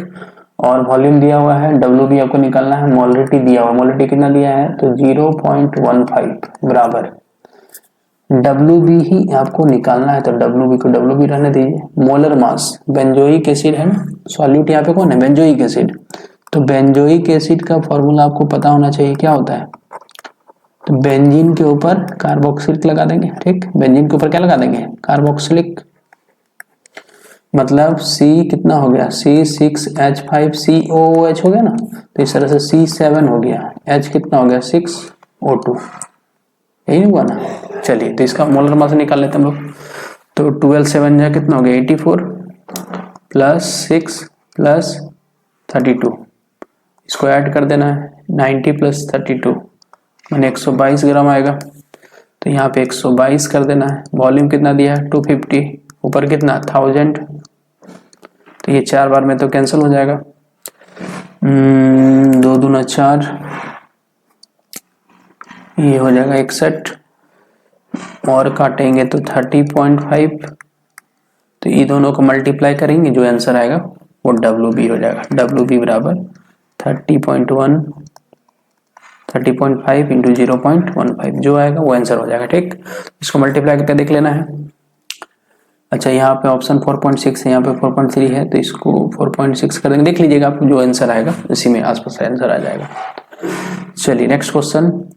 एक बीकर में पदार्थ A का विलयन होता है। जब विलयन में A की थोड़ी मात्रा मिलाई जाती है तो पदार्थ A का अवक्षेपण होता है। विलयन कैसा होगा, तो थोड़ा सा क्वांटिटी डालने पे वो क्या होगा, प्रिसिपिटेट में बन जा रहा है ना, प्रिसिपिटेशन हो जा रहा है। यहाँ पे प्रिसिपिटेशन अगर हो जा रहा है तो वो सुपर सैचुरेटेड अति संतृप्त सॉल्यूशन होगा, ऑप्शन नंबर बी, ठीक। कौन सा हो जाएगा, option number B. Saturated unsaturated आपको पता होगा। वह उपकरण जिसमें विद्युत ऊर्जा को रासायनिक ऊर्जा में रूपांतरण होता है वो क्या कहलाता है, तो इसको पढ़े तो हम लोग, है ना, पिछला वीडियो में। इलेक्ट्रिकल एनर्जी से, इलेक्ट्रोकेमिकल सेल जो होता है वो इलेक्ट्रिकल एनर्जी को, है ना, या केमिकल एनर्जी को इलेक्ट्रिकल एनर्जी में चेंज करता है, वो इलेक्ट्रोकेमिकल सेल होता है। IC का रिवर्स को क्या बोलते हैं, इलेक्ट्रोलाइटिक सेल, विद्युत अपघट्य सेल, है ना। तो रासायन विद्युत ऊर्जा को रासायनिक ऊर्जा में तो कौन हो जाएगा, इलेक्ट्रोकेमिकल सेल, याद रखना है ना। ये क्या करता है, इलेक्ट्रिकल एनर्जी को, सॉरी उल्टा लिख रहा है, केमिकल एनर्जी को इलेक्ट्रिकल एनर्जी में चेंज करता है, कौन, विद्युत रासायनिक। और ये क्या करता है, उल्टा, इलेक्ट्रिकल एनर्जी को किस में चेंज करता है, केमिकल एनर्जी में। तो अगर इलेक्ट्रोलाइटिक सेल पूछता है, यहाँ पे उल्टा करता है, इलेक्ट्रिकल टू केमिकल, है ना। Electrical energy is converted to chemical energy, electrical energy. अच्छा यहाँ पे उल्टा लग रहा है क्या, देखिए तो वह उपकरण जिसमें विद्युत ऊर्जा का रासायनिक ऊर्जा में परिवर्तन होना, मतलब इलेक्ट्रिकल एनर्जी से क्या बन रहा है, केमिकल एनर्जी बन रहा है। अच्छा ये है, तो ये क्या होगा, इसका बी हो जाएगा, ये नहीं होगा, क्या होगा बी, इलेक्ट्रोलाइटिक सेल, है ना। अगर केमिकल एनर्जी से इलेक्ट्रिकल एनर्जी बनता है तो वो क्या होता है, इलेक्ट्रोकेमिकल, जैसे बैटरी हम लोग बोलते हैं ना, केमिकल रहता है उसे हम लोग इलेक्ट्रिकल एनर्जी में कन्वर्ट कर लेते हैं।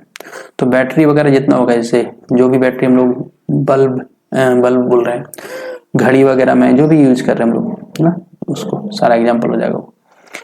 किसी भी इलेक्ट्रोड पर निक्षेपित पदार्थ की मात्रा उसके माध्यम से प्रवाहित विद्युत का सीधे समानुपाती है, इसे जाना जाता है किस नियम से? तो इसको फैराडे का नियम बोलते हैं। ठीक, हेनरी का नियम पढ़ चुके हम लोग, रोल्स का नियम भी नहीं होगा, कोलराज का नियम भी नहीं होगा, है ना। तो इसका करेक्ट ऑप्शन क्या हो जाएगा? फैराडे का नियम। और ये चारों का चारों बहुत इंपॉर्टेंट है और इसका अलग से एक वीडियो बना के मेरे चैनल पे रखा गया है, तो आप देख सकते हैं उस वीडियो को। बहुत ही यूजफुल और बहुत ही ज्यादा मोस्ट इंपॉर्टेंट वीडियो है ना। मतलब ये जनरली एक ना एक आपका एग्जाम में रहेगा, ये कंफर्म है। नेक्स्ट क्वेश्चन क्या है? तो नेक्स्ट क्वेश्चन हम लोग देख लेते हैं। दर नियम अभिव्यक्ति में अभिक्रियाशील स्पीशीज की सांद्रता की घात का योग कहलाता है ना। The sum of power of concentration of reacting species in rate law, या LAW होगा, LAW rate law expression is known as. इसको क्या बोलते हैं हम लोग? तो इसको बोलते हैं ऑर्डर ऑफ रिएक्शन। अभिक्रियाओं का क्रम नहीं, अभिक्रियाओं की क्रम या कोटि बोलिए, अभिक्रिया की कोटि बोलते हैं। ठीक, इसको पढ़ चुके हम लोग। चलिए नेक्स्ट क्वेश्चन।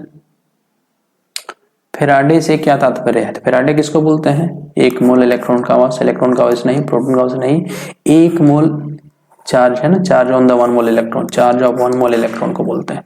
तो याद रखना है, जिसका वैल्यू भी याद रख सकते हैं, कितना होता है? 96,487 कूलम पर मोल होता है, लेकिन राउंड फिगर में इसको कितना मानते हैं हम लोग? 96,500 कूलम पर मोल। ठीक, चलिए 1 लीटर बिलियन में, है ना, 1 लीटर, क्वेश्चन बोल रहा है 1 लीटर बिलियन में घुले हुए 1 ग्राम तुल्यांक द्रव्यमान के विद्युत अपघट्य द्वारा प्राप्त चालकता को क्या कहते हैं? तो इसके बारे में तो ये बताया हमने, इंग्लिश में देख लीजिए। The conductance obtained by 1 gram equivalent mass of electrolyte dissolve in 1 litre of solution is known as. 1 gram equivalent नाम से पता चल रहा है, इक्विवेलेंट कंडक्टेंस होगा, है ना, तुल्यांक चालकता बोलते हैं। और ये डायल्यूशन करने से ये भी क्या होता है? बढ़ता है, मोलर कंडक्टेंस भी बढ़ता है। कौन घटता है? तो स्पेसिफिक कंडक्टेंस केवल घटता है, स्पेसिफिक घटेगा। ठीक, याद रखना इस चीज को। आदर्श विलयन से क्या समझते हैं? तो आदर्श विलयन किसको बोलते हैं? आपको पता है, जो रोल्स लॉ को फॉलो करता है। किसको फॉलो करता है? Roles law. रोल्ट के नियम क्या बोलता है? तो रोल्ट का नियम यह बोलता है कि वेपर प्रेशर किसी भी कंपोनेंट का is directly proportional to mole fraction of that component, है ना। PA is directly proportional to XA, PB is directly proportional to XB। और इसी का जब हम लोग हटाते हैं तो क्या आता है? एक कांस्टेंट आता है, P0 XA। इसका जब लेंगे हम लोग, ये इसका हो गया, और जब PB बराबर बात करेंगे तो P0B इंटू XB। ठीक, तो रोल्स लॉ को जो फॉलो करेगा उसको आदर्श विलयन कहते हैं। आदर्श विलयन में और एक चीज याद रख सकते हैं, डेल्टा V मिक्सिंग बराबर क्या होता है? 0। डेल्टा H मिक्सिंग बराबर क्या होता है? 0। जैसे क्लोरोहेक्सेन, ब्रोमोहेक्सेन, है ना, ये सब एग्जाम्पल हो जाएंगे जिनका मोलर मास लगभग क्या हो? बराबर हो, साइज लगभग एक जैसा हो। क्लोरो और ब्रोमोहेक्सेन, क्लोरो और ब्रोमोइथेन, है ना, इस तरह से। चलिए, निम्नलिखित में से कौन सी सांद्रण निर्धारण तकनीक सबसे सटीक मानी जाती है? तो इसका क्या हो जाएगा? ऑप्शन नंबर B, है ना, मोललता। मोलरता नहीं होता है ना, मोललता याद रखना इसको। चलिए नेक्स्ट क्वेश्चन पे, which one of the following are the dimension of cubic crystal? तो कौन सा डायमेंशन है बताइए? तो इसका तो सब सिस्टम बराबर होता है, मैंने सब साइड बराबर, सब एंगल बराबर 90 डिग्री होता है ना। घनीय का, घनीय क्रिस्टल का आयाम निम्न में से कौन होता है? तो आपको याद रखना ऑप्शन नंबर C। ठीक, और सबसे ये सिमेट्रिकल सिस्टम माना जाता है। अगर पूछा जाए कि सबसे अच्छा सिस्टम कौन सा होता है? क्यूबिक। सबसे अनसिमेट्रिकल कौन सा होता है? तो ये भी आपको याद रखना है, सबसे अनसिमेट्रिकल होता है कौन सा? ट्राइक्लिनिक, है ना। इसका कोई साइड बराबर नहीं होगा और कोई एंगल भी बराबर नहीं होता है। Alpha, beta, gamma is not equal to 90 degree. ठीक, चलिए आगे बढ़ते हैं लोग। निम्नलिखित में से कौन सा कारक किसी अभिक्रिया की दर को सीधे प्रभावित नहीं करता है? तो इसका ऑप्शन हो जाएगा ऑप्शन नंबर C, अभिक्रिया की कोटि। अभिक्रिया की कोटि का कोई रोल वहां पर नहीं होता, टेम्परेचर का रोल होता है ना। उसकी के लिए हम लोग RANS क्वेश्चन पढ़ते हैं, K बराबर A⁻⁻ है ना। K का T से डायरेक्टली प्रोपोर्शनल होता है। कैटलिस्ट का भी रोल होता है, मॉलिक्यूलरिटी का भी रोल होता है ना। ये कोलिजन के बारे में बताता है। ठीक, कोलिजन होगा, जितना ज्यादा कोलिजन होगा, जितना ज्यादा मॉलिक्यूल्स कोलाइड करेंगे उतना जल्दी प्रोडक्ट बनेगा। ठीक, चलिए इसका करेक्ट ऑप्शन हो जाएगा C नंबर। चलिए नेक्स्ट क्वेश्चन, एक उत्प्रेरक केवल अभिक्रिया की दर को केवल आगे की दिशा में बढ़ाता है, ये सत्य है या असत्य है? तो ये तो गड़बड़ है ना। A catalyst can increase the rate of reaction in the forward direction only, नहीं, कुछ कैटलिस्ट ऐसे भी होते हैं जो बैकवर्ड डायरेक्शन में करते हैं, तो फॉल्स हो जाएगा। नेक्स्ट क्वेश्चन है ना, निम्नलिखित में से कौन सा नियम बताता है कि रासायनिक अभिक्रिया की दर अभिकारकों की सांद्रता के सीधे समानुपाती होता है? तो ये 11 में पढ़े थे हम लोग। Which of the following laws state that the rate of chemical reaction is directly proportional to the concentration of reactant? तो ये लॉ ऑफ मास एक्शन हो जाएगा। ये दो ऑप्शन ज्यादा लिखा गया है ना। लॉ ऑफ मास एक्शन द्रव्यमान क्रिया का नियम कहलाता है। इसी के बेसिस पे हम लोग क्या निकालते हैं, तो इसी के बेसिस पे हम लोग रेट ऑफ रिएक्शन का डेरिवेशन निकालते हैं, है ना। इसका rate of first order reaction, second order reaction जो हम लोग है ना इसी की बेस पे निकालते हैं, द्रव्यमान क्रिया के नियम पे ही निकालते हैं। लेकिन ये एक्सपेरिमेंटली निकलता है, ये तो थियोरेटिकल है, वो एक्सपेरिमेंटली निकलता है, ये भी याद रखना है। चलिए, हाइड्रोजन ऑक्सीजन ईंधन सेल में निम्नलिखित में से किसका उपयोग इलेक्ट्रोलाइट के रूप में किया जाता है? Which of the following is used as an electrolyte in an hydrogen oxygen fuel? इसका ऑप्शन क्या हो जाएगा? ऑप्शन नंबर 1 QOH ही हो जाएगा, यही ऑप्शन सही होगा। ठीक, QOH का यूज किया जाता है हाइड्रोजन ऑक्सीजन फ्यूल सेल में, है ना। और ये सबसे अच्छा सेल माना जाता है क्योंकि इसमें मैक्सिमम इफिशियंसी, इस सेल की मैक्सिमम एफिशिएंसी होती है। इसमें जितना भी हम लोग फ्यूल्स डालते जाएंगे वो एनर्जी कंटिन्यूअस देता रहेगा, लेकिन बाकी सारे में ऐसा चीज नहीं होता है। और इको फ्रेंडली भी होता है एटमॉस्फेयर के साथ, ये भी आप बोल सकते हैं, ये है ना। ये सब उसके कुछ क्या बोल सकते हैं, बेनिफिट बोल सकते हैं हम लोग। तो प्राथमिक सेल के संबंध में निम्नलिखित में से कौन सा कथन सत्य है? तो प्राथमिक सेल में कौन सा कथन? इलेक्ट्रोड अभिक्रियाओं को उल्टा जा सकता है, इसे पुनः चार्ज किया जा सकता है। प्राथमिक सेल का एक उदाहरण पारा सेल है। प्राथमिक सेल का एक उदाहरण निकेल कैडमियम संचयी सेल है। कौन सा ऑप्शन होगा? तो ये क्वेश्चन भी आप अपने से कमेंट बॉक्स में हमको अप्लाई करना है। जो भी बच्चे इलेक्ट्रो केमिस्ट्री पढ़े हैं कमेंट बॉक्स में अप्लाई करेंगे, सीधा सा एग्जाम्पल से, है ना। सक्रिय ऊर्जा और दहलीज ऊर्जा एक्टिवेशन एनर्जी के बारे में तभी बात किया हम, और थ्रेशोल्ड एनर्जी का कहानी भी मैंने इसके लिए बताया था। ये वाला ग्राफ जो है रिएक्टेंट से अगर प्रोडक्ट बन रहा है यहाँ पे है, तो ये जो पूरा का पूरा एनर्जी जो होता है, टोटल एनर्जी जो लगता है किसी भी मॉलिक्यूल को, टोटल एनर्जी जो चाहिए इंटरमीडिएट कंपाउंड को बनाने के लिए, तो उसी को क्या बोलते हैं हम लोग? दहलीज ऊर्जा। तो इसके लिए अलग से एक वीडियो बनाया गया है कैटालिसिस में, आप जब देखिएगा तो वहां पे आपको क्लियर हो जाएगा पूरा। शुष्क सेल में एनोड के रूप में निम्नलिखित में से किसका उपयोग किया जाता है? शुष्क सेल है ना, ड्राई सेल में एनोड के रूप में किसका यूज करते हैं हम लोग? Zinc, graphite. तो जिंक का यूज किया जाता है, याद रखना। किसका यूज करते हैं हम लोग? जिंक का। शुष्क सेल में मैग्नीज डाइऑक्साइड की क्या भूमिका होती है? तो मैग्नीज यह एक इलेक्ट्रोलाइट के रूप में यूज होता है, यह कैथोड के रूप में करता है, यह एनोड के रूप में, यह एक पोलराइजर के रूप में, ये है ना डीपोलराइजर के रूप में काम आता है, यह एक द्विध्रुवक के रूप में कार्य करता है। इस चीज को याद रखना है, मैग्नीज डाइऑक्साइड। ठीक,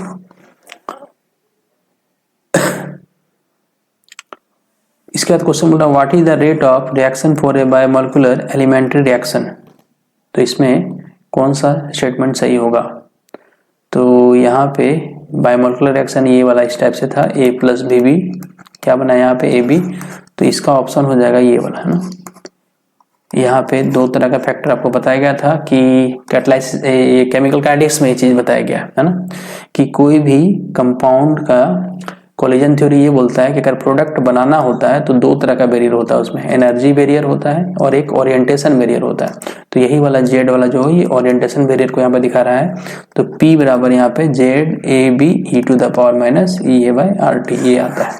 ठीक, option A is the correct. Lead एस्ट्रेट सेल में इलेक्ट्रोलाइट के रूप में किसका उपयोग किया जाता है? तो इलेक्ट्रोलाइट के रूप में अगर बात करेंगे तो सल्फ्यूरिक एसिड का यूज करते हैं हम लोग। ठीक, किसका यूज करते हैं? सल्फ्यूरिक एसिड का। निम्नलिखित में कौन सी अभिक्रिया है ना, निम्नलिखित में कौन सी अभिक्रिया है? छद्म कोटि की अभिक्रिया है। तो ये हम लोग बोलते हैं हाइड्रोलाइसिस ऑफ, अच्छा यहाँ पे हाइड्रोलाइसिस ऑफ शुगर केन, है ना, ये वाला option number C is the correct.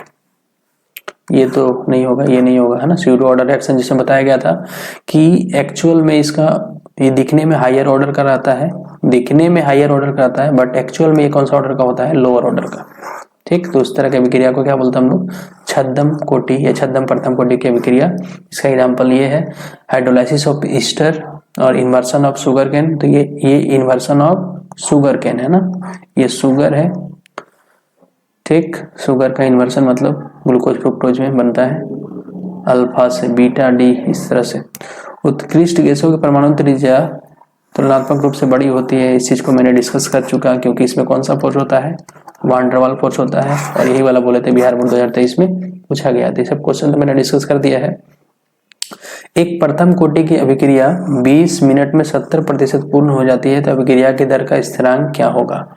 तो कितना बोला, एक प्रथम कोटि की अभिक्रिया 20 मिनट में 70% पूर्ण हो गई, है ना? तो 20 मिनट टाइम लगा। कितना टाइम लगा रहा है? 20 मिनट। इस क्वेश्चन में बच्चों देखिए क्या बोल रहा है कि एक प्रथम कोटि का, है ना, एक प्रथम, पहले इंक ले लेते हम लोग, एक प्रथम कोटि की अभिक्रिया 20 मिनट में 70% पूर्ण हो गई है, तो अभिक्रिया की दर का स्थिरांक क्या होगा? अभिक्रिया का दर स्थिरांक क्या हो गया, मतलब k का वैल्यू आपको निकालना है। कौन सा कोटि का अभिक्रिया है? प्रथम कोटि का, है ना? तो उसी को आप इंग्लिश में first order reaction was 70% complete in 20 minute, तो what is the rate constant of the reaction? मतलब परसेंटेज में जब दिया रहेगा तो आपको बताया गया था एक फार्मूला ये होता है, पहले फार्मूला आपको पता होना चाहिए कि हम लोग के बराबर ये फार्मूला लिखते हैं 2.303 by T log A upon A minus x, और यहाँ पे ए क्या लेना है आपको? 100%, यानी 100 ले लेंगे यहाँ पे, है ना? परसेंटेज में जब दिया रहेगा तो ये 100 हमेशा होगा, और एक्स यहाँ पे आपको बोला 70% कंप्लीट हो गया। 70% मतलब 70 ले लीजिए आप, तो a माइनस एक्स कितना आ गया? 30 आ जाएगा, है ना? 70, 100 माइनस 70 में 30 आ जाएगा। तो इस फॉर्मूला पे आपको पुट कर देना है 2.303 बाई टी, टी कितना दिया? 20 मिनट्स, लॉग 100 बाई 30। तो इसको सॉल्व कर देंगे, जो आएगा आंसर हो जाएगा, ठीक। और इसका आंसर बी आएगा। आप इसको सॉल्व करके देख लीजिएगा, ऑप्शन नंबर बी इसका जो होगा करेक्ट आंसर होगा। चलिए नेक्स्ट क्वेश्चन पे अगर चलते हैं हम लोग। नेक्स्ट क्वेश्चन आपके स्क्रीन पे है, ये देखिए इसको क्या बोल रहा है यहाँ पे। इसको यहाँ से हम लोग थोड़ा स्पीड खींच लेते हैं।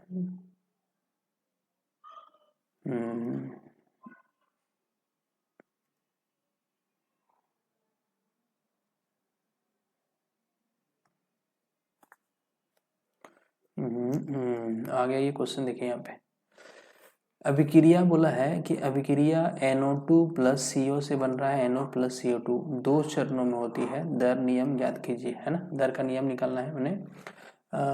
रेट लो एक्सप्रेशन आपको लिखना है। तो रेट लो जब भी निकालते हैं हम लोग, तो यहाँ पे एक स्लो स्टेप दिया है, फास्ट स्टेप दिखाया है ना, तो स्लो स्टेप को ही हम लोग बोलते हैं रेट डिटरमाइनिंग स्टेप, याद रखना है, इसी से रेट निकलेगा। तो स्लो स्टेप में हम लोग देख लेंगे, तो यहाँ पे क्या लिखेंगे हम लोग? तो R बराबर लिख देंगे K1 है तो 1 ही लिखाएगा यहाँ पे। स्लो स्टेप में K1 है तो K1 लिखाएंगे, मतलब K1, ठीक। उसके बाद रिएक्टेंट का कंसंट्रेशन देख लेंगे NO2, और इसका मोल कितना है? 2 मोल है, तो 2 है, हो जाएगा यहाँ पे। स्लो स्टेप ही देखना है आपको, याद रखना है स्लो स्टेप। तो स्लो स्टेप ये हो गया, है ना? तो इसका करेक्ट ऑप्शन ये वाला देख लेना है किसमें मिल रहा है। यहाँ 3 है तो यहाँ तो होगा नहीं, ये प्रोडक्ट ले लिया, ये भी नहीं होगा। इसमें कोई पावर नहीं है तो भी नहीं होगा। ये देखिए, ये option number D is the correct answer. चलिए नेक्स्ट क्वेश्चन पे चलते हम लोग। फैराडे के प्रथम नियम की संक्षेप में व्याख्या कीजिए। तो फैराडे का प्रथम नियम हम लोग डिस्कस कर चुके हैं, हालांकि फिर भी एक बार डिस्कस कर देते हैं। ये बोलता है कि किसी भी इलेक्ट्रोलाइटिक प्रोसेस में कितना मास डिपेंड करेगा, या कितना मास जो होगा डिपोजिट होगा। किसका मास? जो सब्सटेंस, जो भी हम लोग केमिकल्स बना रहे हैं, उस कितना डिपोजिट होगा वो किस पे डिपेंड करता है? तो बोला जाता है करंट पे, यानी क्यू। क्यू मतलब हो गया धारा आवेश बोल सकते हो, या फिर इसी को हम लोग जब लिखते हैं तो इस तरह से लिखते हैं I इंटू टी, क्योंकि हम लोग पढ़े हैं क्यू बराबर क्या होता है? I इंटू टी, ठीक। तो कितना मास डिपोजिट होगा कैथोड पे या किसी भी इलेक्ट्रोड पे, वो किस पे डिपेंड कर रहा है? तो अमाउंट ऑफ चार्ज पे। पहला चीज तो यहाँ करंट हो गया, और कितने टाइम के लिए दे रहे हैं। इसी को अगर हम लोग लिखते हैं, इसके प्रोपोर्शनली क्वेश्चन हटा के तो लिखते हैं Z इंटू आई इंटू टी। तो यही है फैराडेज का फर्स्ट लॉ। क्या बोला कि कितना मास डिपॉजिट होगा। जनरली डिपॉजिट कहाँ पे होता है? कैथोड पे, याद रखना है। कैथोड पे कितना कोई भी इलेक्ट्रोलाइट या कोई केमिकल कितना डिपॉजिट होगा। जैसे सोडियम का हम लोग जब एक्सट्रैक्शन करते हैं तो सोडियम कितना बनेगा, तो वो किस पे डिपेंड करेगा? वो करंट पे डिपेंड करेगा, और कितने टाइम तक करंट दे रहा है उस पर डिपेंड कर रहा है। तो उसको ही हम लोग क्यू बोलते हैं। तो क्यू बराबर I इंटू टी। सिंपली समझना है। इसी के प्रोपोर्शनली कांस्टेंट को हटाते हैं तो यहाँ पे क्या आता है जेड। इसी को हम लोग क्या बोलते हैं इलेक्ट्रोकेमिकल इक्विवेलेंट। क्या बोलते हैं इलेक्ट्रोकेमिकल इक्विवेलेंट। ठीक, चलिए नेक्स्ट पे अगर हम लोग नेक्स्ट क्वेश्चन बात करते हैं तो एप सेंटर क्या होता है। एप सेंटर सॉलिड स्टेट का पार्ट है, इसको फार्जेंटर भी बोलते हैं हम लोग। तो जब कभी भी मेटल का किसका मेटल के वेपर को अगर हम लोग पास करते हैं, मेटल के वेपर को पास करते हैं किससे, कोई भी क्रिस्टलाइन सॉलिड के अपर सरफेस या उसके इस तरह से मान लीजिए, ये मान लीजिए हम लोग NaCl बना रहे हैं, ये क्या बना रहे हैं NaCl का, ये हम लोग अरेंजमेंट किया पार्टिकल का। अब इस पे अगर सोडियम वेपर पास करते हैं तो होता क्या है कि सोडियम वेपर जैसे ही पास करते हैं तो यहाँ पे एनाइनिक साइड यानी जैसे ये Na+ है, ये Cl- है, ये Na+, Cl-, Na+, Cl-, जैसे यहाँ पे हम सोडियम वेपर पास करेंगे तो क्लोरीन इसके साथ रिएक्ट कर जाएगा तो ये जगह खाली हो जाएगा। तो ये जगह जब खाली होता है तो उस खाली जगह पे ये क्लोरीन जब निकल रहा होता है तो उसका इलेक्ट्रॉन का ट्रैप्ड होता है, इलेक्ट्रॉन को वहाँ पे ट्रैप्ड कर लिया जाता है, इलेक्ट्रॉन को वहाँ पे रोक लिया जाता है। ठीक, इलेक्ट्रॉन को जाने नहीं दिया जाता है या इलेक्ट्रॉन को किसी तरह से वहाँ पे फंसाया जाता है। तो इसी इलेक्ट्रॉन ट्रैपिंग को हम लोग क्या बोलते हैं एप सेंटर बोलते हैं। यानी ये एक क्या है एप सेंटर, एक एनायनिक साइट होता है। क्या होता है एनायनिक साइट होता है जो किसके द्वारा, एनायनिक साइट मतलब ऋणात्मक जगह बोल सकते हैं हम लोग, जिस पे इलेक्ट्रॉन का ट्रैपिंग होता है। ठीक, और इसी के कारण यहाँ पे कलर सेंटर यानी कलर सेंटर भी इसको बोलते हैं, क्योंकि ये इलेक्ट्रॉन जब ट्रैप्ड होता है तो किसी न किसी विजिबल्स रीजन में वो फॉल करता है, विजिबल्स रीजन में वो फॉल करता है जिसके कारण कलर अपीयर होता है। ठीक, सिंपली समझना है। तो एप सेंटर क्या है तो बोल सकते हैं कलर सेंटर होता है, लेटिन या जर्मन नेम है इसका, जिसका मतलब फार्जेंटर होता है जो कलर सेंटर कलर प्रोवाइड करता है। जैसे लिथियम क्लोराइड का जो पिंक कलर होता है ना, लिथियम क्लोराइड का कैसा पिंक कलर, सोडियम क्लोराइड का कैसा तो येलो कलर है ना। तो ये सब इसी के कारण होता है, किसके कारण होता है एप सेंटर के कारण होता है। तो anionic site trapped by the electron. रवादार ठोस क्या होता है इसके बारे में तो मैंने डिस्कस कर दिया है ना। अच्छा ये फिर से रिपीट हो गया लग रहा है। चलिए इसके बाद ये देख लेते हम लोग। In polar molecular solid the molecules are held together by, polar molecular solid में कौन सा बाइंडिंग फोर्स होगा ये पूछ रहा है, किसके द्वारा एक साथ जुड़े होते हैं। तो द्विध्रुव अन्योन्य क्रिया, परिक्षेपण बल, हाइड्रोजन बल, संसंजक बल है ना, कौन सा होगा। तो इसका करेक्ट आंसर हो जाएगा डाइपोल डाइपोल है ना, ऑप्शन नंबर ए। चलिए नेक्स्ट क्वेश्चन पे चलते हैं हम लोग। क्रिस्टलीय तंत्र, ये देखिए 2023 में क्वेश्चन ही आया हुआ, क्रिस्टलीय तंत्र की कुल संख्या कितनी होती है, क्रिस्टल सिस्टम कितना तरह का होता है, ये क्वेश्चन आया हुआ 2023 में। तो क्रिस्टल लेटिस आपको याद रखना 7 होता है, और इसी से क्वेश्चन अगर ब्रेविस लेटिस का पूछ दिया तो किसकी संख्या कितनी होती है तो 14, याद रखना इस चीज को। क्रिस्टल सिस्टम 7 और ब्रेविस लेटिस 14। ठीक, चलिए नेक्स्ट क्वेश्चन पे चलते हम लोग। क्वेश्चन है ये कि निम्नलिखित में से कौन अर्धपारगम्य झिल्ली से निकल पाते हैं, विलायक के अणु, विलय के अणु, जटिल आयन, सरल आयन, सॉल्वेंट का मॉलिक्यूल, सॉल्वेंट का molecule, complex ion, simple ion. तो ये भी क्वेश्चन बिहार बोर्ड 2023 से पूछा गया है, सिंपल सा क्वेश्चन। तो किसके मॉलिक्यूल केवल पास करते हैं तो याद रखना विलायक के अणु है ना, इसका सॉल्वेंट का मॉलिक्यूल केवल सेमी परमेबल मेम्ब्रेन से पास कर पाता है। ऑस्मोसिस का जो प्रासरण जो होता है ना वो पढ़ते हैं, प्रासरण का विधि। नेक्स्ट क्वेश्चन क्या बोल रहा है कि अगर 18 ग्राम ग्लूकोज को 1000 घोलक में घुलाया जाता है तो उस घोल को कहते हैं, तो ग्राम में बोल रहा है मतलब मोललता होगा है ना, 1000 ग्राम मतलब 1 kg। 18 ग्राम ग्लूकोज तो 18 ग्राम WB कितना दिया है 18 ग्राम दे दिया है। मोलर मास ग्लूकोज का अगर आप निकालिएगा तो 180 ग्राम आएगा, और WA 1 kg दिया हुआ है। तो बस कुछ नहीं करना है आपको है ना, यहाँ से निकाल देना है मोललिटी। तो WB बराबर WB बाय MB करते हैं हम लोग इंटू WA जब kg में रहेगा तो ऊपर 1000 नहीं करना है। तो WB कितना दिया 18 ग्राम, नीचे 180 ग्राम इंटू 1 kg है ना, इस तरह से। तो ये तो 10 हो गया, तो 1/10 मतलब क्या होगा 0.1 मोल पर kg, यानी मोल पर kg बोलिए या फिर इसी को हम लोग मोलल बोल देते हैं। तो 0.1 मोलल हो जाएगा, option number B. Next question, निम्नलिखित में से किसका क्वथनांक सबसे अधिक होगा? इस तरह के क्वेश्चन बहुत सारे एग्जाम में पूछे जाते हैं, कंपटीशन में भी रहता है इस तरह क्वेश्चन। हाईएस्ट बॉइलिंग पॉइंट किसका होगा? तो जो इलेक्ट्रोलाइट टूट करके ज़्यादा देता है ना, जैसे ग्लूकोज, सुक्रोज, यूरिया, ये सब तो नॉन इलेक्ट्रोलाइट होते, सब देगा ही नहीं, तो 1% NaCl। नेक्स्ट क्वेश्चन बोल रहा है कि NaCl के जलीय घोल के विद्युत विघटन में कैथोड पर निम्नलिखित में से कौन जाएगा? तो NaCl का जलीय, ये क्वेश्चन तो हम लोग 10 क्लास से पढ़ते आ रहे हैं इलेक्ट्रोलाइसिस प्रोसेस में, तो इसको आपको खुद बताना है कौन जाएगा। ठीक, NaCl का अगर जलीय इलेक्ट्रोलाइसिस करेंगे तो कौन सा जाएगा, इसको कमेंट बॉक्स में बताइएगा आप। अच्छा, इसी के साथ सारा स्लाइड खत्म हो गया। तो जो भी व्यूअर्स मेरे चैनल पर नए हैं, इस चैनल को सब्सक्राइब करना है, सपोर्ट करना है ना, क्योंकि आपका सपोर्ट हम लोग का मोटिवेशन होता है वीडियो बनाने के लिए। आप जितना हम लोग को सपोर्ट कीजिएगा, हम लोग उतना और अच्छे अच्छे वीडियो बनाएंगे, आपके सामने लाएंगे और आपके नॉलेज को कोशिश करेंगे इन्हेंस करने के साथ में, है ना। तो thanks for watching, have a nice day, thank you.